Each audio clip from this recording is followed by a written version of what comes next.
গল্পতরু চ্যানেলে আপনাদের সাথে আছি আমি রাজ। পড়ছিলাম আনিসুল হকের উপন্যাস মা।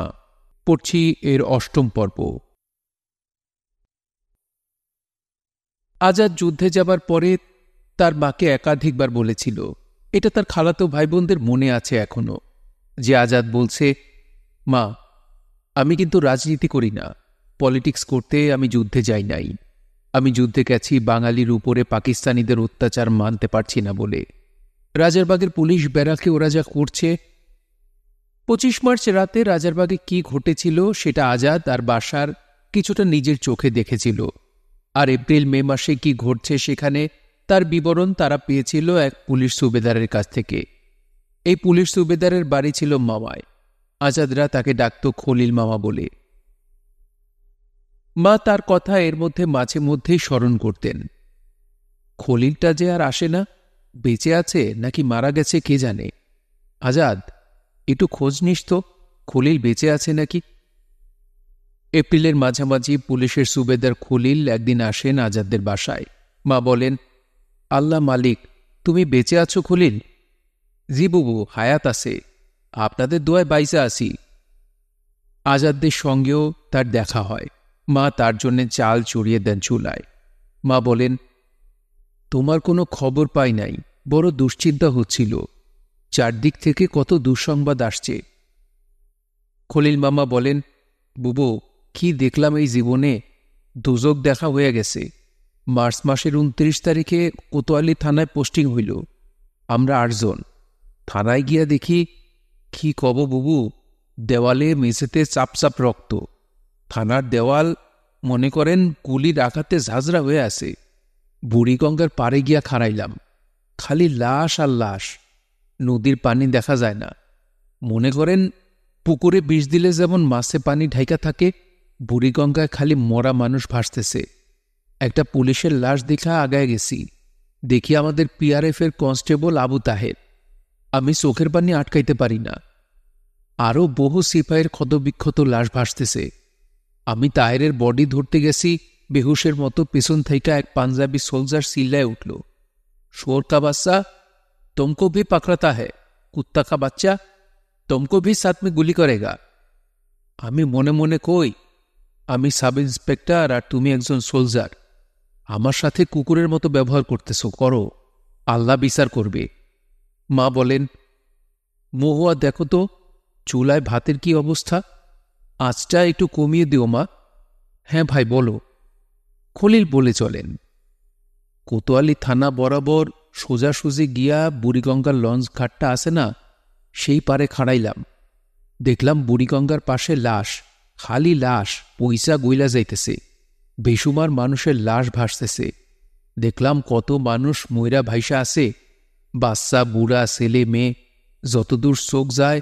দেখলাম বাদামতলি ঘাট থেকে শ্যামবাজার ঘাট পর্যন্ত নদীর পাড়ে অগণিত মানুষের পচা গলা লাশ। বুবু, ভাগ্নে এখানে আছে, কোয়া যায় না, আবার না কইয়াও পারি না। অনেক উলঙ্গ মহিলার লাশ দেখলাম, পাকিস্তানিরা অত্যাচার কইরা মারছে, দেখেই বোঝা যাইতেছে। ছোট ছোট মাসুম বাচ্চাদের মনে হইল আসার মাইরা খুন করছে। সদরঘাট টার্মিনালের শেডের মধ্যে ঢুইকা খালি রক্ত আর রক্ত দেখলাম।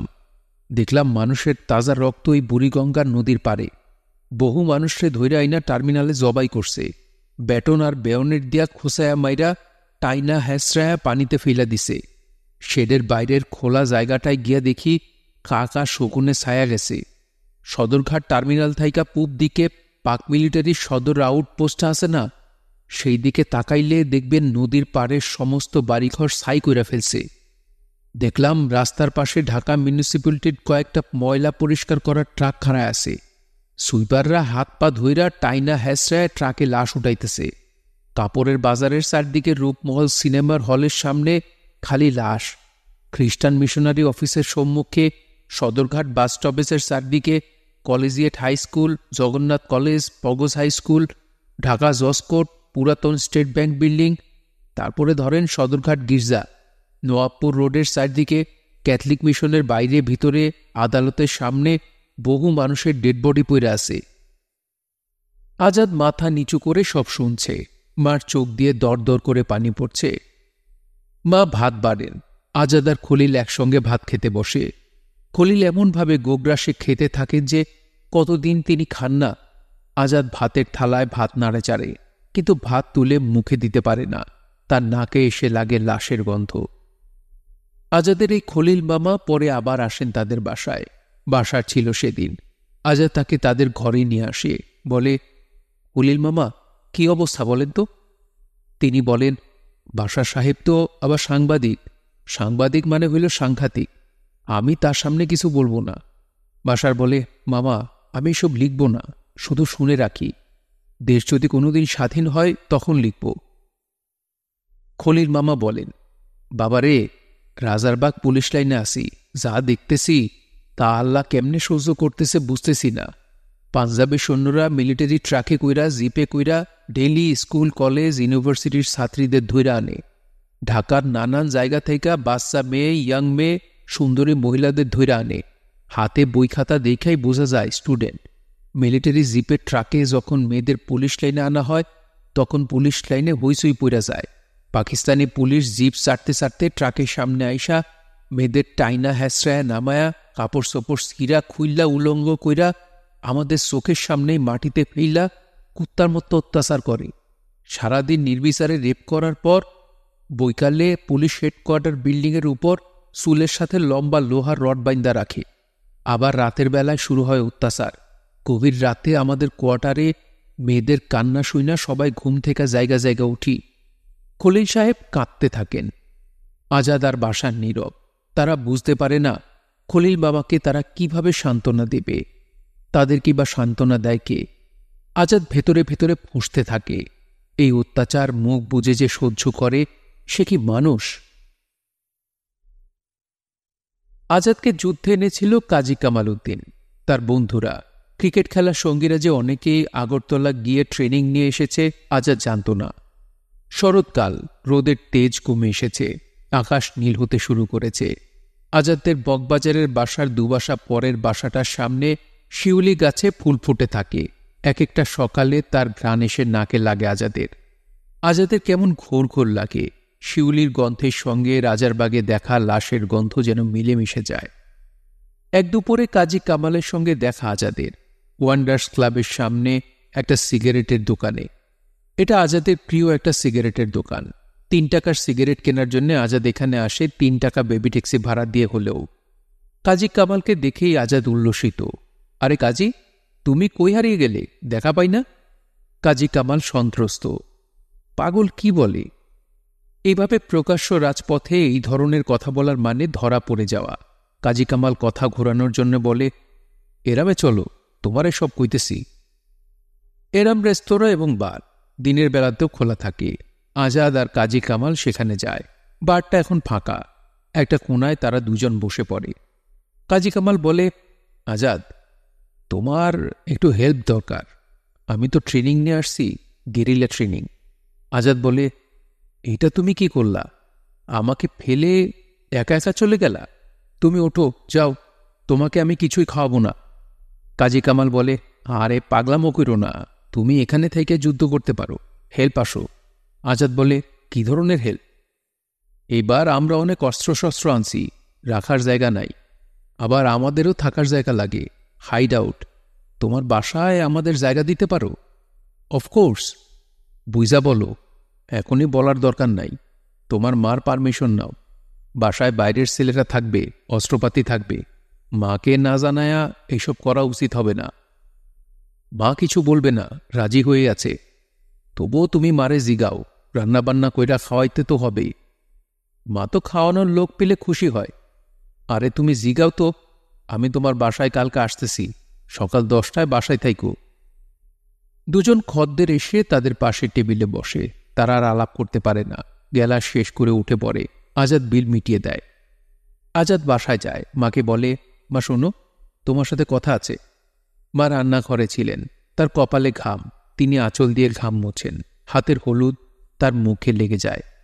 বল, কি বলবি? চুলায় রান্না। বসো, বসে মন দিয়ে শোনো। বলে ফেল। আগে বলো, না করবা না? আরে তুই আগে বলে ফেল না। মা, আমার কজন বন্ধু বান্ধব আমাদের বাড়িতে এসে থাকবে। থাকবে, থাকুক, এটা আবার জিজ্ঞেস করার কথা? বন্ধুগুলো কারা? এ ধরো কাজী কামাল, জুয়েল।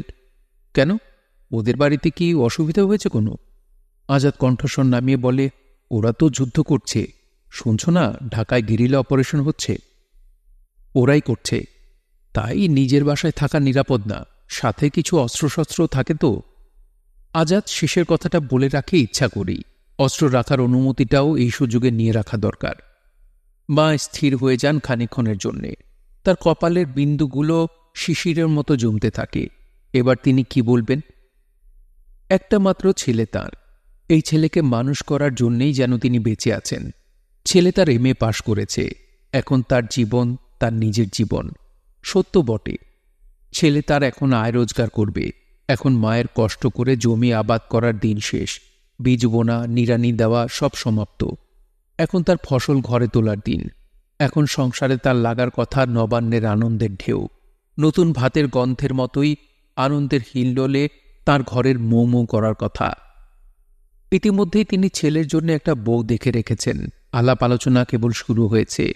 আজাদকে নিয়ে তিনি একদিন যাবেন মেয়ের বাসায়, বেড়াতে যাবার ছলে দেখে আসবেন মেয়েকে। এর মধ্যে কোন প্রস্তাব?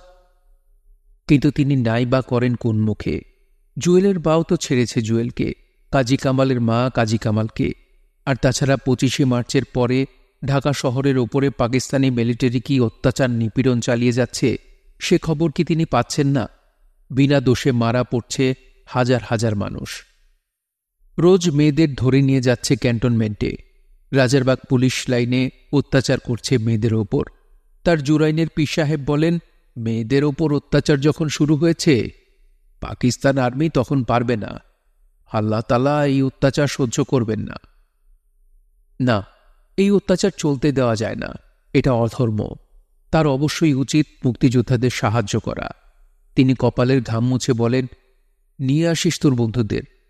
আজাদ খুশি হয়ে মাকে জড়িয়ে ধরে, বলে, মা, তোমার কপালে হলুদ লেগেছে, সুন্দর দেখাচ্ছে। কাজী কামাল আসে পরদিন সকাল 10টায়। মা তার সামনে আসেন, বলেন, কেমন আছো বাবা, কি খাবে? আজাদ আমাকে বলেছে কামাল, জুয়েল এরা এসে বাসায় থাকবে। এই জন্য কি পারমিশন নিতে হয় নাকি? তোমরা আমার ছেলের মতো না, আসবে যখন সুবিধা মনে করবে আসবে। জায়েদের মনে পড়ে, আজাদদের বকবাজারের বাসাটা ছিল একটা ছোটখাটো ক্যান্টনমেন্ট। প্রচুর অস্ত্র গোলাবারুদ আসত এ বাসায়। আবার এখান থেকে বিভিন্ন বাসায় সেসব চালান হয়েও যেত।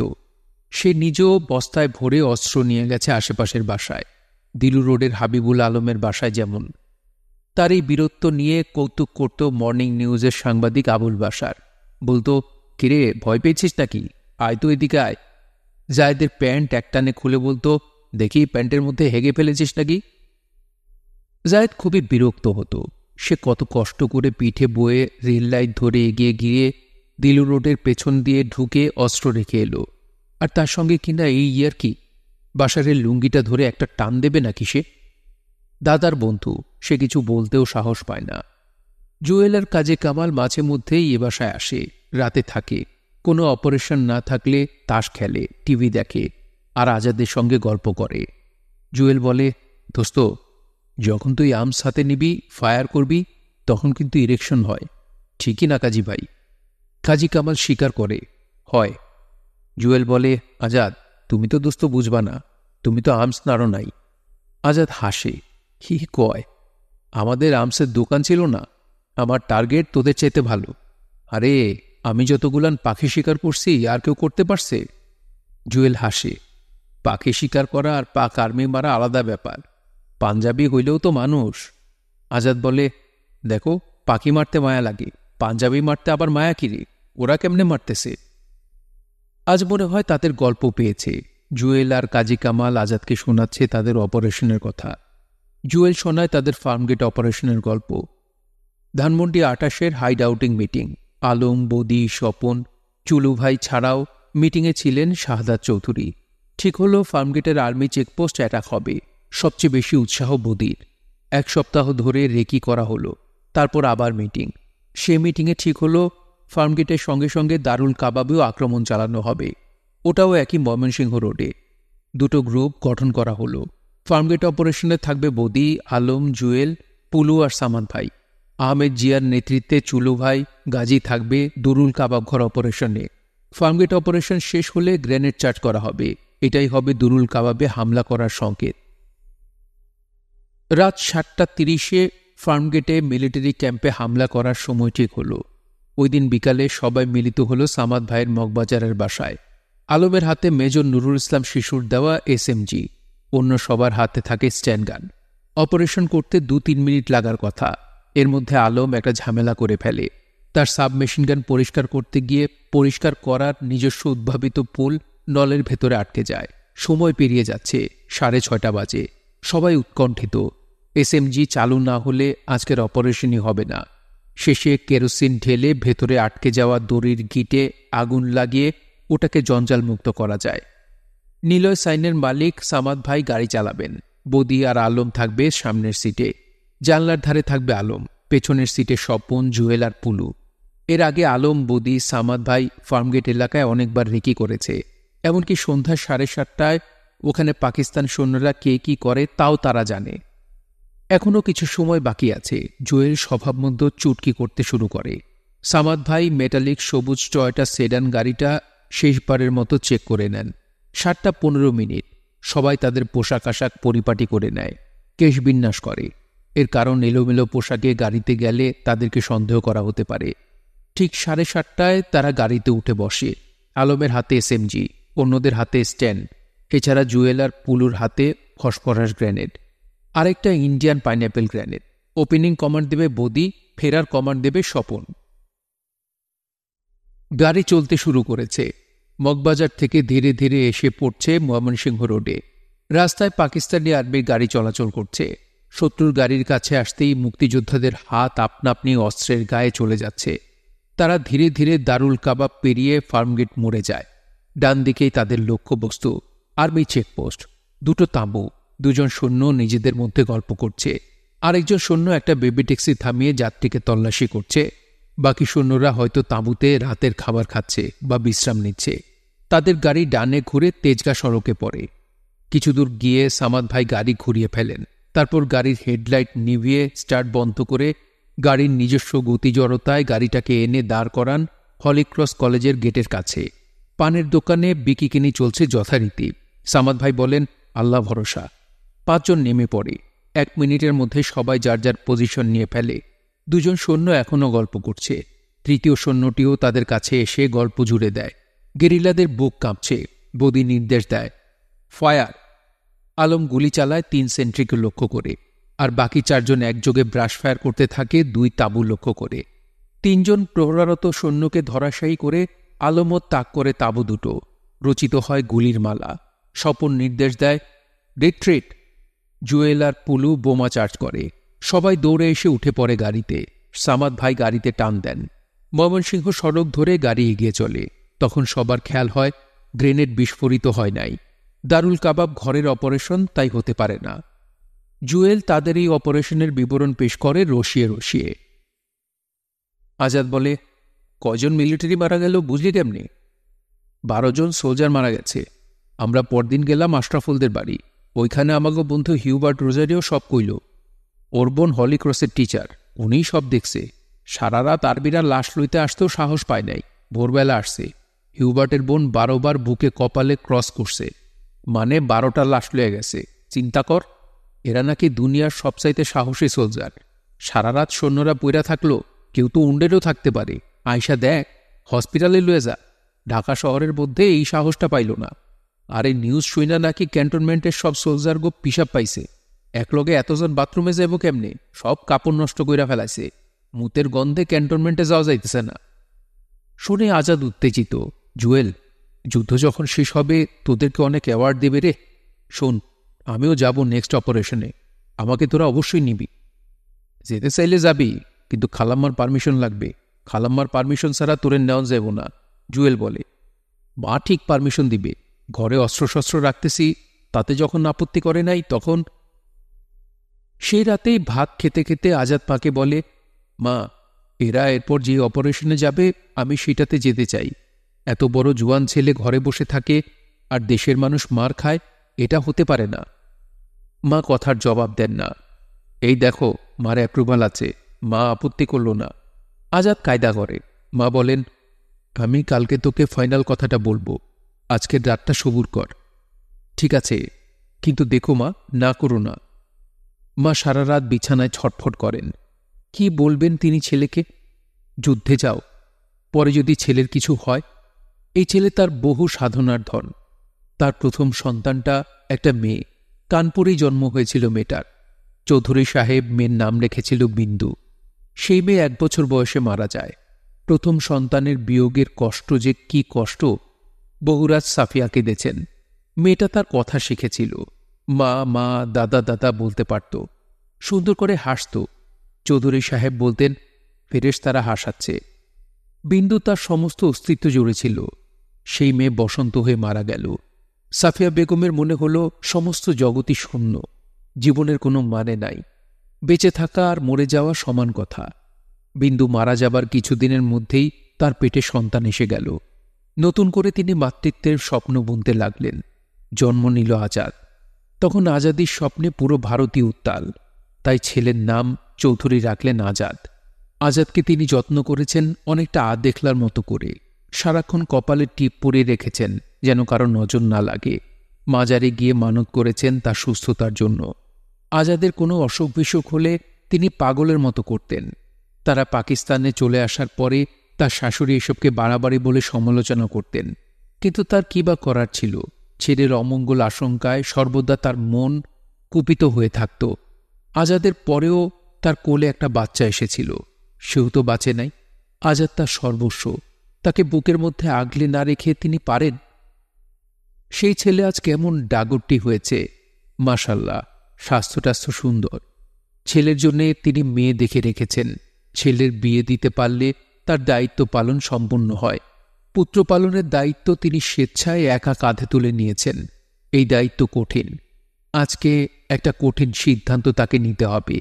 এই সিদ্ধান্ত তিনি কি করে একা নেবেন? ছেলের বাবার সঙ্গে পরামর্শ করতে পারলে ভালো হতো। তা তিনি জীবনেও করতে পারবেন না। যে বাবা ছেলের মুখের দিকে তাকিয়েও স্থূল বাসনা থেকে নিজেকে নিবৃত করতে পারে না, সে আবার বাবা কিসের? সাফিয়া বেগম আজ সত্যি অগ্নিপরীক্ষার মুখোমুখি। কিন্তু দেশ যখন তার ছেলেকে চাচ্ছে, তখন মা হয়ে কি তিনি ছেলেকে আটকে রাখতে পারেন? বলতে পারেন, আমার একটা মাত্র ছেলে, আর কেউ নাই ত্রিজগতে, আমার ছেলেকে ছাড় দাও। এই কথা বলার জন্যে তিনি স্কাটনের বাসা ছেড়েছিলেন? এই সুবিধা নেওয়ার জন্যে? না, ওটা ছিল তার নিজস্ব সংগ্রাম। আজকে দেশ অন্যায় শাসনে জর্জরিত। সাফিয়া বেগম যতটুকু বোঝেন, রেডিও শুনে, স্বাধীন বাংলা বেতার কেন্দ্র শুনে, ছেলেদের আলোচনা শুনে, বাসায় আগত লোকদের কথাবার্তা যতটুকু তার কানে আসে তা বিচার বিশ্লেষণ করে, আর পুলিশ সুবেদার খলিলের বয়ান শুনে, তাতে পাঞ্জাবিদের এই জুলুম মেনে নেওয়া যায় না, মেনে নেওয়া উচিত না। তিনি ছেলেকে মানুষ করেছেন কি নিজে ছেলের আয় রোজগার আরাম করে ভোগ করবেন বলে? কখনো নয়। এটা তিনি ছেলেকে চিঠিতেও লিখে জানিয়েছেন। ছেলেকে তিনি মানুষ করেছেন মানুষের যা কিছু কর্তব্য তাই করবে বলে, দেশ আর দশের কাজে লাগবে বলে। অমঙ্গল আশঙ্কায় আবার তার বুক কেঁপে ওঠে। সমস্ত অন্তরাত্মা শুকিয়ে এতটুকু হয়ে যায়। যদি ছেলের কিছু হয়? তিনি কল্পনা করার চেষ্টা করেন কেউ এসে তাকে খবর দিচ্ছে যে তার ছেলের গায়ে গুলি লেগেছে। না, তিনি কল্পনা করতে পারেন না। অশ্রুর প্লাবন এসে তার দুচোখ আর সমস্ত ভাবনা ভাসিয়ে নিয়ে যায়। একজন কারো সঙ্গে পরামর্শ করতে পারলে ভালো হতো, কিন্তু কার সঙ্গে? হঠাৎই মার মনে পড়ে যায় জুরাইনের পীর সাহেবের কথা। বড় হুজুর আর তার স্ত্রী দুজনেই বড় ভালো মানুষ, তাদের সঙ্গে পরামর্শ করলেই তো চলে। মা সকালবেলা রওনা দেন জুরাইন মাজার শরীফ অভিমুখে। পীর সাহেবের সঙ্গে দেখা করেন, তাকে জিজ্ঞেস করেন ছেলে যুদ্ধে যেতে চায়, তিনি কি অনুমতি দেবেন? পীর সাহেব বলেন, ছেলেকে যেতে দাও। পাকিস্তানিরা বড় অন্যায় করতেছে, জুলুম করতেছে, আর তাছাড়া ছেলে বড় হলে তাকে আটকায় রাখার চেষ্টা করে ফল নাই। তুমি না করলেও সে যুদ্ধে যাবেই। মার মন থেকে সব দ্বিধা দূর হয়ে যায়। ফিরে এসে তিনি আজাদকে ডাকেন, বলেন, ঠিক আছে, তুই যুদ্ধে যেতে পারিস, আমার দোয়া থাকল। ছেলে মার মুখের দিকে ভাবলেশহীন চোখে তাকিয়ে থাকে। বোঝার চেষ্টা করে মা কি অনুমতিটা রেগে দিচ্ছেন নাকি আসলেই দিচ্ছেন? মা, তুমি কি অন্তর থেকে পারমিশন দিচ্ছ নাকি রাগের মাথায়? আরে রাগ করব কেন? দেশ স্বাধীন করতে হবে না? থ্যাংক ইউ মা। আমি জানি তোমার মতো মা আর হয় না। স্বাধীন বাংলা বেতার কেন্দ্রে একটা গান হয় না, আজি বাংলাদেশের হৃদয় হতে কখন আপনি তুমি এই অপরূপ রূপে বাহির হলে জননী। ওগো মা, তুমি হলে সেই মা। আজাদের সঙ্গে রুমির দেখা হয়ে যায় ধানমন্ডির হাইড আউটেই। এটার কোড নাম ২৮ নম্বর। ওটা একটা ওষুধ কোম্পানির ছেড়ে যাওয়া অফিস। এখানে থাকেন সাচো আর আলম। কয়েকজন মুক্তিযোদ্ধা তখন একত্রিত হয়েছে। উলফত, হ্যারিস, মোফাজ্জল হোসেন চৌধুরী, মায়া, কাজী কামাল, আলম আর রুমি। মেলাঘর থেকে নতুন অস্ত্র আসবে, আরও বিস্ফোরক। ঢাকায় গেরিলাদের অভিযান এখন একটা নতুন মাত্রা পেয়েছে। ফার্মগেট অপারেশনের পর গেরিলাদের মনোবল এখন তুঙ্গে। তারা এখন বড় অ্যাটাকে যেতে চায়। যদিও শাহাদাত চৌধুরী বারবার সাবধান করে জানিয়ে দিচ্ছেন ক্যাপ্টেন হায়দারের উক্তি, গেরিলারা কিন্তু পাকিস্তানি মিলিটারির সঙ্গে সরাসরি যুদ্ধ করবে না। তারা হঠাৎ আক্রমণ করবে, লুকিয়ে যাবে জনারণ্যে। স্মরণ করিয়ে দেন মেজর খালেদ মোশাররফের রণকৌশল। আক্রমণ হবে ৩ দিক থেকে, রাজনৈতিক, অর্থনৈতিক আর সামরিক। কিন্তু গেরিলারা এখন সামরিক আক্রমণের জন্য অস্থির। আজাদ আসে, সাচোয়ের কথা শোনে। কে এই ক্যাপ্টেন হায়দার? দেখতে কেমন তিনি? শোনা যায় দাড়ি ছিল, এখন ক্লিন শেভড। প্রথম দেখাতেই ভালো লেগে যায়। মেঘালয়ে একবার যাওয়া দরকার। আর মেজর খালেদ মোশাররফ ২ নম্বর সেক্টরের প্রধান। তাকে তো ছেলেরা একেবারে হিরোর মতো দেখে, কিংবদন্তি যেন তিনি। শাহাদাত চৌধুরী তো বলেন, প্রথম দেখার দিনটায় ক্যাপ্টেন হায়দারকে তার মনে হয়েছিল গ্রিক দেবতার মতো। বিকালবেলা তাকে প্রথম দেখে সাচো। জিপ থেকে নামছেন, পেছনে অস্তগামী সূর্যটা লাল আর গোল। সোনালি রঙের গ্রিক দেবতা নেমে এলেন। সাচো অনেক কথা বলেন, বুঝিয়ে বলেন, ঢাকার যুদ্ধটা কনভেনশনাল যুদ্ধ নয়, এটা সাইকোলজিক্যাল যুদ্ধ। এই যুদ্ধে জয় আর মাটি দখল উদ্দেশ্য নয়, উদ্দেশ্য হল মানুষের মনোবল অক্ষুণ্ণ রাখা। পরিবেশটা গম্ভীর। এখানে জুয়েল থাকলে ভালো হতো। এখনই একটা কৌতুক বলে পরিবেশটা জমিয়ে তুলতে পারত। এই আজাদ, তুমি? একটা জুনিয়র ছেলে তাকে তুমি করে বলছে, ব্যাপারটা কি? হ্যাঁ, তুমি। চিনতে পারছো না? আশ্চর্য তো, আমি রুমি। রুমি? এই এই তোমার কি চেহারা হয়েছে? বেলাগড়ে ট্রেনিং নিতে গেছিলাম না, বোঝই তো। আমার শরীরে কি ওইসব সহ্য হয়? এই খালাম্মা কেমন আছেন? আছে ভালো। তোমার মা? আছেন। মার সঙ্গে দেখা করতে বাসায় চলো। কাজী, জুয়েল ওরা থাকে তো মাঝে মধ্যে। আজকে আমার সঙ্গে চলো, তোমাকে একটা জিনিস দেব। কি জিনিস? রুমি জিজ্ঞেস করে। তুমি না গান ভালোবাসো, রেকর্ড শোনো। আমাদের বাসা থেকে তো রেকর্ড ধার নিতা। হ্যাঁ তো, একটা গান দেব তোমাকে। রেকর্ড? না, রেকর্ডটা পাই নাই, গানের লিরিকটা পেয়েছি। আমি কপি করে রেখেছি, তোমাকেও দেব এখন। কোন গান বলো তো? জর্জ হ্যারিসনের concert for Bangladesh. Oh my God, তুমি ওর রেকর্ড পেয়েছ? রেকর্ড পাই নাই, জর্জ হ্যারিসনের গানের কপিটা পেয়েছি। বাংলাদেশ বাংলাদেশ। চলো এখনই যাই। সাদাত ভাই, আমি একটু আজাদের বাসায় যেতে পারি? কেন? আগেই বলবো না, আগে আনি, তারপরে আপনাদের সবাইকে দেব। কি জিনিস? জর্জ হ্যারিসনের গানের লিরিক, কনসার্ট ফর বাংলাদেশ। বলো কি? সাচো উত্তেজিত বোধ করেন। সাচো খুব গান শোনেন, তবে গানের ব্যাপারে, সাহিত্যের ব্যাপারে তিনি গণতন্ত্রে বিশ্বাস করেন না। তিনি মনে করেন জনপ্রিয় জিনিস ভালো হয় না। তার ঝোঁক ক্লাসিকের দিকে। যুদ্ধ অবশ্য আস্তে আস্তে তার মনোভাব পাল্টে দিচ্ছে। জনরুচির প্রতি শ্রদ্ধা তার বাড়ছে। কনসার্ট ফর বাংলাদেশ সম্পর্কে তিনি জানেন। ১ আগস্ট এই কনসার্ট হয়েছে আমেরিকায়, মেডিসন স্কয়ার গার্ডেনে। জর্জ হ্যারিসন, পণ্ডিত Ravishankar, Bob Dylan, Eric Clapton, এক একজন দিকপাল। এরা সবাই মিলে খোদ আমেরিকায় করেছে এই কনসার্ট। হাজার হাজার তরুণ তরুণী অংশ নিয়েছে এই কনসার্টে। Voice of America, BBC, Akashvani, স্বাধীন বাংলা বেতার কেন্দ্র সর্বত্র ফলাও করে প্রচার করা হয়েছে এই কনসার্টের খবর। সাচো বলেন, এই একটা কপি আমাকেও দিও তো। রুমি বেরিয়ে পড়ে আজাদের সঙ্গে। রিকশায় সহজেই চলে যাওয়া যায় মগবাজার। রেললাইনের ধারে বাসাটা। মাকে ডাকে আজাদ, মা দেখো কাকে এনেছি। মা মাথায় কাপড় দিতে দিতে এগিয়ে আসেন। কে? রুমি সালাম দেয়। মা সালামের জবাব দেন। আজাদ বলে, রুমি। রুমি বিস্মিত। খালাম্মার শরীর এত খারাপ হয়ে গেল কিভাবে? শুকিয়ে গেছেন, সাদা শাড়িতে তাকে লাগছে বিধবার মতো। আর তাছাড়া আজাদরা এত বড় বাসা ছেড়ে এই ছোট বাসাতেই বা এলো কিভাবে? মা রুমির জন্য নাস্তা আনতে যান। রুমি আর আজাদকে তার ব্যক্তিগত বিষয়ে কিছু জিজ্ঞেস করে না, বরং তার উৎসাহ জর্জ হ্যারিসনের বাংলাদেশ গানটা নিয়ে। আজাদ একটা বইয়ের ভেতর থেকে একটা কাগজ বের করে, সেই কাগজে সে কপি করে রেখেছে গানটা। তাকেও সে কাগজ কলম এগিয়ে দেয়। রুমি কপি করার আগে গানটা একবার পড়ে নেয়। My friends came to me with sadness in his eyes.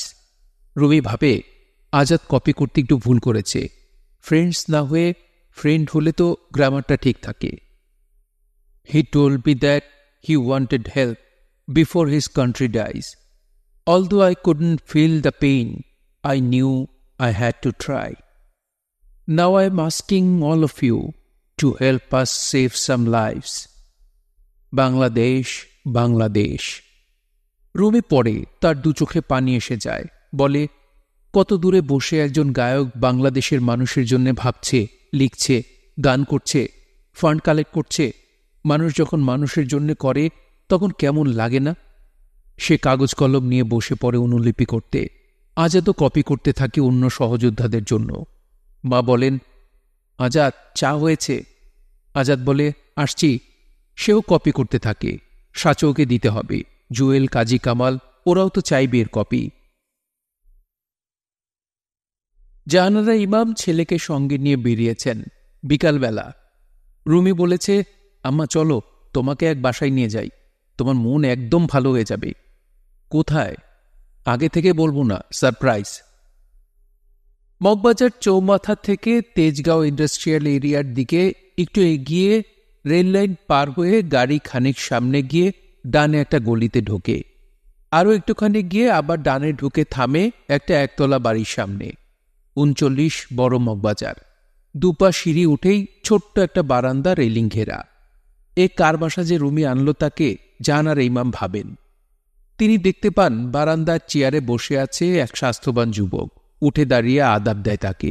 Rumi বলে, মা, এ হলো আজাদ। একে তুমি এর ছোটবেলায় অনেক দেখেছ। আগে আমরা এদের বাসায় আসতাম, দাওয়াত খেতাম। জাহানারা ইমাম আজাদের মুখের দিকে ভালো করে তাকান, কিন্তু মনে করতে পারেন না। তিনি বারান্দা পেরিয়ে ভেতরে যান। আজাদের মা তার সামনে আসেন। আরে, এ যে সাফিয়া আপা। জাহানারা ইমাম উচ্ছ্বসিত হয়ে ওঠেন। আজাদের মাকে জড়িয়ে ধরেন, বলেন, কতদিন পরে আপনার সাথে দেখা হলো বলেন তো? 10-12 বছর তো হবেই। আজাদের মা বলেন, তাই হবে। জাহানারা ইমামের মনে পড়ে, তিনি শুনেছিলেন বটে যে আজাদের আব্বা আরেকটা বিয়ে করেছে, তাই রাগ করে আজাদের মা ছেলেকে নিয়ে আলাদা হয়ে গেছেন। আজাদের মা চা করার জন্য ব্যস্ত হয়ে পড়েন। জাহানারা ইমাম বলেন, আপনি বসুন, আপনার সঙ্গে গল্প করি। আজাদের মা হাঁক ছাড়েন, কোচি, একটু শুনে যেও। খালাম্মাকে কি খাওয়াবে? তারপর জাহানারার দিকে চেয়ে বলেন, আমিও আজাদকে নিয়ে আলাদা হয়েছি, আমার বোনটাও মারা গেছে।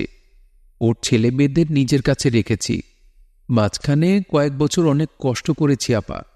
এখন তো মনে করেন আজাদ এমএ পাশ করেছে, দেশের পরিস্থিতি ভালো হলে ব্যবসাপাতি করবে। এখন তো ভালোই আছে ইনশাল্লাহ, আপনাদের দোয়া। জাহানারা ইমাম বিস্মিত হয়ে তাকিয়ে থাকেন সাফিয়ার দিকে। তাকে তার বরাবরই মনে হয়েছে বাইরে নম্র, মৃদুভাষিনী, আর ভেতরে ভেতরে দৃঢ়চেতা। কিন্তু তাই বলে এই মহিলা যে এতটা একরোখা, তা তো তিনি আগে বোঝেন নাই। এখন আজাদের মা অনেক শুকিয়ে গেছেন। আগে তার ছিল স্বাস্থ্য সুখী কান্তি, এখন পরনে সরু পাড় সাদা শাড়ি, গায়ে কোনো গয়না নাই। আগে ছিল শরীর ভরা গয়না, দামি শাড়ি, মুখে পান আর মৃদু হাসি, আঁচলে চাবি। কি কন্ট্রাস্ট! তবে আজাদ ছেলেটাকে দেখলে চোখ জড়িয়ে যায়। সুন্দর হয়েছে ছেলেটা, স্বাস্থ্যবান, মায়ের মতোই মুখে সবসময় হাসি লেগে আছে। রুমি আর আজাদ অন্য ঘরে গল্প করছে। এরই মধ্যে আরেকজন ছেলে আসে, লম্বা, ফর্সা। রুমি মাকে ওই ঘরে নিয়ে পরিচয় করিয়ে দেয় তার সঙ্গে। আম্মা, এনাকে চেনো? কাজী কামাল উদ্দিন। উনি প্রভিন্সিয়াল বাস্কেট টিমের খেলোয়াড়, ন্যাশনাল টিমও ডাক পেয়েছিল। কাজী ভাই যায় নাই। ওনার সাথে আমার দেখা হয়েছে মেলা ঘরে, ট্রেনিং ক্যাম্পে। এখানেও কাজী ভাইয়ের অনেক নাম, হিরোইক ফাইটার। আজকে আজাদের প্রথম অপারেশনে যাওয়া। দুপুরবেলা বাথরুমের আয়নার সামনে দাঁড়িয়ে শেভ করতে করতে আজাদ মাকে বলে, মা, আমি একটু বাইরে যাচ্ছি, আজকে রাতে ফিরব না। মা বলেন, কোথায় যাচ্ছিস? আজাদ বলে, যাব একদিকে, দোয়া করো, ইনশাল্লাহ কালকে ফিরে আসব। মা বলেন, একা যাবি? আজাদ বলে, না, কাজী, জুয়েল ওরাও যাবে। মা আর কিছু জিজ্ঞেস করো না। মার বুকটা ধক করে ওঠে, শরীরটা অবশ অবশ লাগে। তিনি বুঝতে পারেন ছেলে আজকে এমন কোথাও যাবে যেটা ঠিক সে বলতে চায় না। তিনিও আর বাড়তি কিছু জিজ্ঞেস করেন না। শেভ করা হয়ে গেলে ছেলের মুখের দিকে তিনি তাকান। ছেলের ফর্সা গাল শেভ করার পরে সবুজ হয়ে আছে। তিনি বলেন, ভাত খেয়ে যাবে তো? আজাদ বলে, হুম। মা তাড়াতাড়ি করে ভাত বাড়েন। আজকে তরকারি তেমন ভালো নয়। যুদ্ধের কারণে আজাদের ব্যবসাপাতি বন্ধ, ঘরে টানাটানি চলছে। বাজার তেমন করে আর করা হয় না। ছেলে তার কি খেয়ে যাবে? তিনি তাড়াতাড়ি একটা ডিম ভাজতে চলে যান। তখন তার মনে হয় ছেলের পরীক্ষার দিনে তিনি তাকে কিছুতেই ডিম খেতে দিতেন না, দেখতেও দিতেন না। আজ ছেলে তার যে অগ্নি পরীক্ষার মুখোমুখি হতে যাচ্ছে, তাতে তো ডিম খেতে অসুবিধা নাই, নিশ্চয়ই নাই। আজাদেরও মনের মধ্যে উত্তেজনা বেশি হলে তার বারবার পেশাব পায়। সে এরই মধ্যে দুবার জল বিয়োগ করে এসেছে। সে কোনো দিকে তাকাচ্ছে না, ঘাড় না ঘুরিয়ে সামনের নাকের দিকে তাকিয়ে থাকছে। ব্যাপারটা আর কারো চোখে ধরা পড়ছে না বটে, মার চোখে ঠিকই পড়ছে। মা অবশ্য কিছুই বলছেন না। আজাদের বা চোখের পাতা লাফাতে শুরু করে দেয়। এটা কেন হচ্ছে? এর মানে কি? আজাদ ভাত খেতে বসে। ভাতও সে খাচ্ছে মুখ নিচু করে। মা লক্ষ্য করেন আজাদ ভাত মুখে নিয়ে চিবুচ্ছে না, গিলে ফেলছে। বারবার গেলাসে করে পানি খাচ্ছে। মা মুখটা হাসি হাসি করে বলেন, আস্তে আস্তে খাও বাবা, চিবিয়ে চিবিয়ে খাও, পানি পরে খেও। ভাত খেয়ে উঠে আজাদ কাপড় চোপড় গোছাতে থাকে। একটা ছোট্ট হাত বেগে দুটো ঘরে পরার কাপড় নেয়। কাজটা করার সময় সে গুনগুন করে গান গাইতে থাকে, এলভিস প্রিসলির গান। তারপর বোনদের ঘরে উকি দেয়। মহুয়ার একটা বাচ্চা হয়েছে, সে ঘরে যাওয়া যাবে কিনা কে জানে। দরজায় দাঁড়িয়ে সে গানের আওয়াজ বাড়িয়ে দিয়ে তারপর গলা খাকারি দেয়। তারপর বলে, মহুয়া, শরীর ঠিক আছে? জি দাদা। বাবুটা রাতে খুব কেঁদেছে মনে হলো। জি দাদা। কি যে হয়েছিল? কিরে কচি, তোর কি অবস্থা? রোজ 10টা করে অঙ্ক করতে বলেছিলাম, করিস? জি দাদা। কচি ভয়ে ভয়ে জবাব দেয়। দাদা যদি এখন খাতা আনতে বলে তাহলে সে ধরা পড়ে যাবে। দাদা তেমন কিছু বলে না, সে বেঁচে যায়। জায়েদ কই? আজাদ বলে। মা বলেন, ও তো বাইরে গেছে। আজাদ বলে, ওকে বেশি বাইরে যেতে মানা করো। মা বলেন, ও তোকে মানে বেশি, তুই একদিন ভালো করে কড়া করে বুঝিয়ে বলিস। আচ্ছা। আজাদ তার ঘরে আসে আবার। জর্জ হ্যারিসনের গান লেখা কাগজটা সঙ্গে নেয়। সিগারেটের প্যাকেট, লাইটার ঠিক আছে কিনা পরখ করে। তারপর মার সামনে এসে মার মুখের দিকে তাকায়। এই প্রথম সে গত 1 ঘন্টায় মার মুখের দিকে তাকালো। ঠোঁটটা কামড়ে ধরে মুখে একটা ঝাঁকি দিয়ে সে বলে, যাই তাহলে। মা বলেন, বাবা যাই না, বলো আসি। আজাদ বলে, আসি, দোয়া করো। মা বলেন, সাবধানে থেকো, সাবধানে চলো, বিসমিল্লাহ করে বের হয়েও, বিপদে লা ইলাহা ইল্লা আনতা সুবহানাকা পড়ো, মাথা ঠান্ডা রেখো। আজাদ একটা বড় শ্বাস টেনে নিয়ে বলে, ওকে ওকে। সে আর পেছনে তাকায় না, সোজা বের হয়ে বেবি ট্যাক্সি স্ট্যান্ডের দিকে যায়। মা তাকে গেট পর্যন্ত এগিয়ে দেন। ছেলে অদৃশ্য হয়ে না যাওয়া পর্যন্ত তাকিয়ে থাকেন তার চলে যাওয়ার দিকে। কাজী কামালের নেতৃত্বে জনাদশেক মুক্তিযোদ্ধা যাচ্ছে সিদ্ধিরগঞ্জে পাওয়ার স্টেশন কিভাবে উড়িয়ে দেওয়া যায় সেটা সার্ভে করতে। মেজর খালেদ মোশাররফ কাজী কামালকে মেলাঘর থেকে অস্ত্রশস্ত্র আর লোকজন দিয়ে পাঠিয়েছিনি সিদ্ধিরগঞ্জ পাওয়ার স্টেশন উড়িয়ে দেওয়ার লক্ষ্যে। এটা করতে পারলে ঢাকা শহরের বেশিরভাগটা অন্ধকার হয়ে পড়বে। এর আগে 2বার যোদ্ধারা চেষ্টা করেছিল এটা উড়িয়ে দিতে, পারে নাই। এবার কাজী কামালের দল বেশ ভারী, 10 জনের গ্রুপ নিয়ে এসে ঢুকেছে ঢাকায়।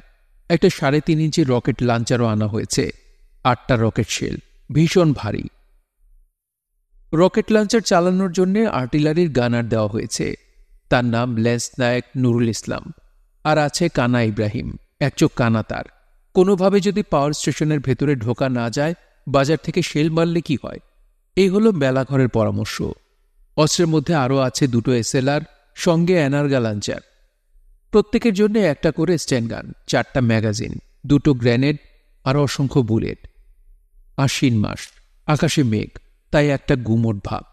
সন্ধ্যার পরে বাড্ডার ওপরের পিরুলিয়া গ্রামের হাইড আউট থেকে 2টো নৌকাযোগে গেরিলারা রওনা হয় সিদ্ধিরগঞ্জের দিকে। বেরোনোর আগে আজাদ বুক পকেট থেকে বের করে একবার দেখে নেয় জর্জ হ্যারিসনের গানের কপিটা, তারপর আবার সেটা রাখে যথাস্থানে। তারা 2টো নৌকায় ওঠে। নৌকা চলতে শুরু করলে বাতাস এসে গায়ে স্পর্শ লাগে, একটুখানি শীতল হয় শরীর। একটা নৌকায় বদি, কাজী, জুয়েল, আরও 2জন। আরেকটা নৌকায় আজাদ, জিয়া, ইব্রাহিম, রুমি। অন্ধকারে কিছু দেখা যায় না। আজাদ উত্তেজিত, তার হাতে একটা স্ট্যান্ড গান। বলা যায় না, হয়তো আজই তার শত্রুর দিকে গুলি ছোড়ার উদ্বোধন হতে পারে। উত্তেজনা গোপন করতে সে গান ধরেছে, তীরহারা এই ঢেউয়ের সাগর পাড়ি দেব রে। সামনের নৌকা থেকে তার গান শুনে জুয়েল বলে, ঢেউয়ের সাগর না রে, এটা আসলে ডোবা। সামনে কাজী কামালদের নৌকা। সবাই যার যার স্ট্যান্ডগান নৌকার পাটাতনে নামিয়ে রেখেছে, কারণ কেউ অস্ত্র দেখে ফেললে তাদের আসার উদ্দেশ্যই মাটি হয়ে যাবে। কিন্তু বদি কিছুতেই তার স্ট্যান্ডগান নামিয়ে রাখবে না, সে রেখেছে তার কোলের ওপরে। কাজী কামাল এই অপারেশনের কমান্ডার। সে বলে, বদি, স্ট্যান্ডটা নামায় রাখো। বদি গম্ভীর গলায় বলে, আপনারা নামায় রাখছেন রাখেন, আমারে কন কেন? আর্মি আসলে কি বুড়া আঙুলটাই না ইন্ডেক্স দিয়ে গুলি করব? আজাদ বদির কথা শুনে অবাক। কাজী না এই অপারেশনের কমান্ডার, তার আদেশ কি বদির মেনে নেওয়া উচিত ছিল না? 2 নৌকা ধীরে এগিয়ে যাচ্ছে পাওয়ার স্টেশনের কাছাকাছি। সব নিস্তব্ধ, কেবল নৌকার ছলাৎ ছলাৎ শব্দ ছাড়া আর কিছু শোনা যাচ্ছে না। ঘন অন্ধকার, আকাশে মেঘ থাকায় তারা পর্যন্ত দেখা যাচ্ছে না। আজাদের ব্যাপারটাকে বেশ রোমাঞ্চকর মনে হচ্ছে। নাচ বা গুলিস্তান সিনেমা হলে সে কত কত যুদ্ধ চলচ্চিত্র দেখেছে, আজকে সে নিজেই এক যুদ্ধ অভিযানের কুশীলব। হঠাৎই সামনে একটা নৌকার মতো নড়তে দেখা যায়। কি নৌকা, কাদের নৌকা, অন্ধকারে কিছু বোঝা যায় না। তবে তাদের মাঝি বাঙালি। সে হাঁক ছাড়ে, কে যায়? আজাদ ভাবে হয়তো কোনো সাধারণ নৌকা, বাঙালি কেউ যাচ্ছে। কাজী জবাব দেয়, সামনে যাই। কাছে আসতেই দেখা যায় সর্বনাশ, ওই নৌকায় পাকিস্তানি মিলিটারি। একটা মুহূর্ত সময় শুধু। আজাদ এখন কি করবে? তার সামনে কাজীদের নৌকা। সে ফায়ার ওপেন করলে তো কাজীরা মারা পড়বে। তার নিজেকে দিশেহারা লাগে। বদি কারো নির্দেশের অপেক্ষা না করে স্টেন তুলে ব্রাশ ফায়ার করে, পুরো ম্যাগাজিন খালি করে দেয়। ওপাশ থেকেও গুলি বর্ষিত হয়, তবে তাতে এদের কারো তেমন ক্ষতি হয় না। কেবল বদি পানিতে পড়ে যায়, মিলিটারিদের নৌকা ডুবে যায়, আর বেশিরভাগই গুলিবিদ্ধ হয়। আজাদ এরই মধ্যে নৌকার পাটাতনে রাখা অস্ত্র তুলে নিয়েছে। ফায়ার করার জন্য সে প্রস্তুত, কিন্তু কমান্ডারের অর্ডার ছাড়া ফায়ার করাটা উচিত হবে না। সে চিৎকার করে অর্ডার চায়, কাজী, কাজী। কাজী তাড়াতাড়ি বলে, don't fire, don't fire. Azad বলে, ওকে ওকে। কাজী বলে, এই ওই নৌকা এদিকে আনো, এইটা ফুটা হয়ে গেছে, পানি উঠতেছে, কাম শার্প। ওটাও বোধহয় ডুবে। আজাদদের নৌকা তাড়াতাড়ি সামনে যায়। ভাসন্ত বদিকে নৌকায় তোলা হয়। অন্যরাও নৌকা বদল করতে না করতেই প্রথম নৌকাটা ডুবে যায়। একমাত্র নৌকাটি দ্রুত বাইতে বাইতে তারা ফিরে আসছে। জুয়েল বলে, আমার আঙুলে কি যেন হয়েছে রে। পেন্সিল টর্চ জ্বালিয়ে ভালো করে তাকিয়ে দেখা যায় ডান হাতের 3টা আঙুল গুলিতে জখম। রক্তে জায়গাটা একাকার, মনে হয় গুলি আঙুল ভেদ করে বেরিয়ে গেছে। তারা তাড়াতাড়ি করে ফিরে আসে পিরুলিয়া গ্রামে। আজাদের শরীর কাঁপছে উত্তেজনায়।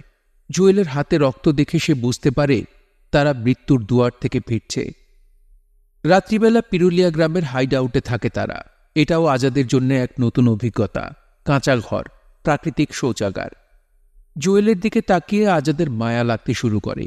তার হাতের রক্তপাত বন্ধ হচ্ছে না। আহা বিচারা, এরপরে ব্যাট করতে পারবে তো? হারিকেনের আলোয় জুয়েলের রক্তকে মনে হচ্ছে খয়েরি। এই হারিকেনের আলোতেই বদি একটা চটি বই মনোযোগ দিয়ে পড়ছে। কি বই? আজাদ এগিয়ে যায়, দেখে আল বেয়ার কামুর, দি আউটসাইডার। বদিউল আলম স্ট্যান্ড করা ছাত্র, তার পাঠ্যচিত ভালোই হবে, আজাদ ভাবে। কাজী কামাল বেরিয়ে যায় ফার্স্ট এইডের জন্য সরঞ্জাম জোগাড় করতে। আজাদ বলে, জুয়েল, ব্যথা করছে? জুয়েল বলে, হেভি আরাম লাগতেছে।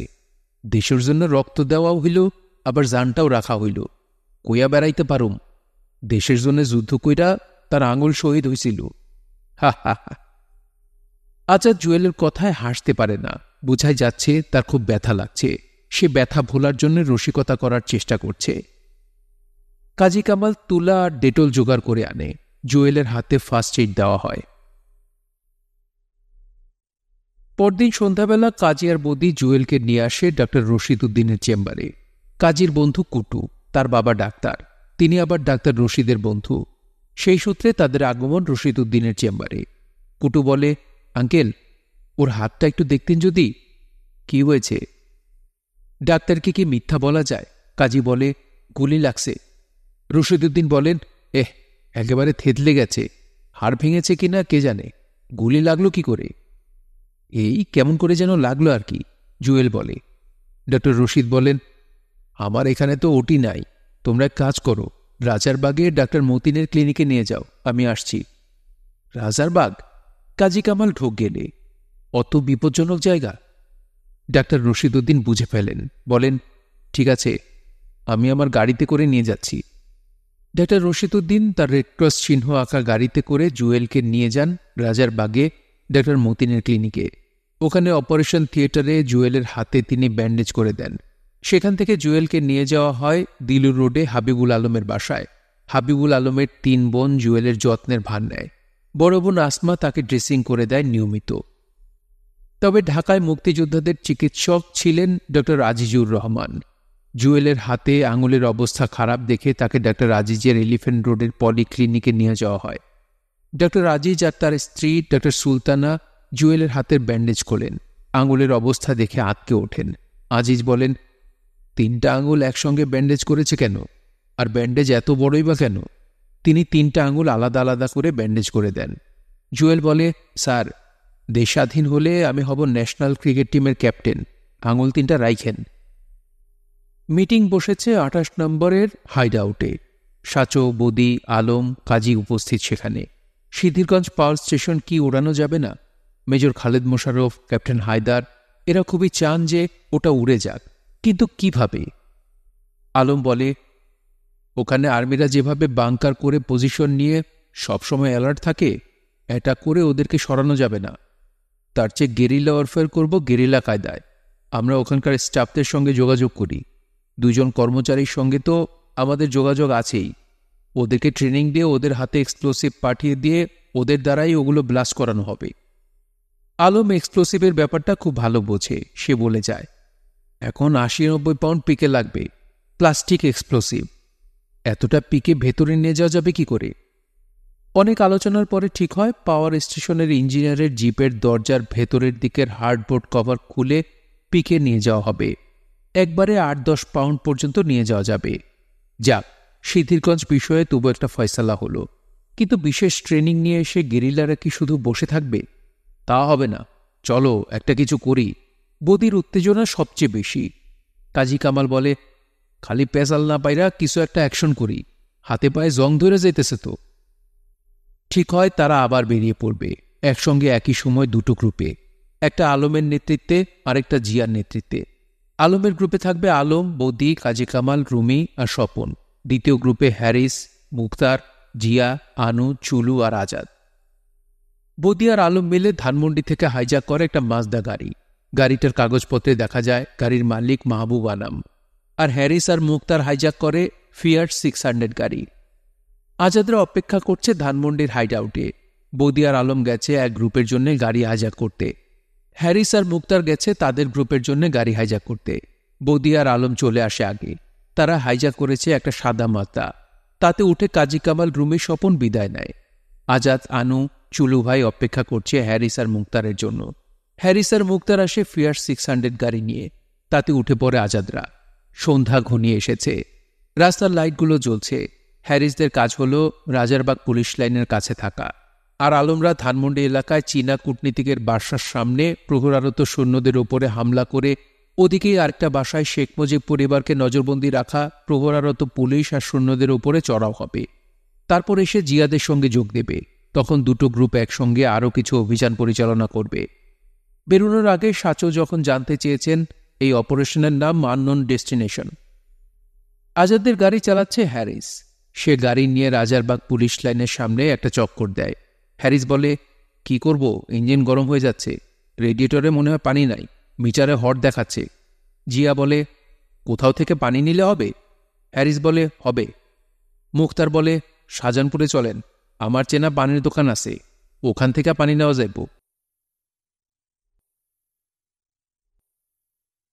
শুনছিলেন আনিসুল হকের উপন্যাস মা। পড়ছিলাম এর ৮ম পর্ব।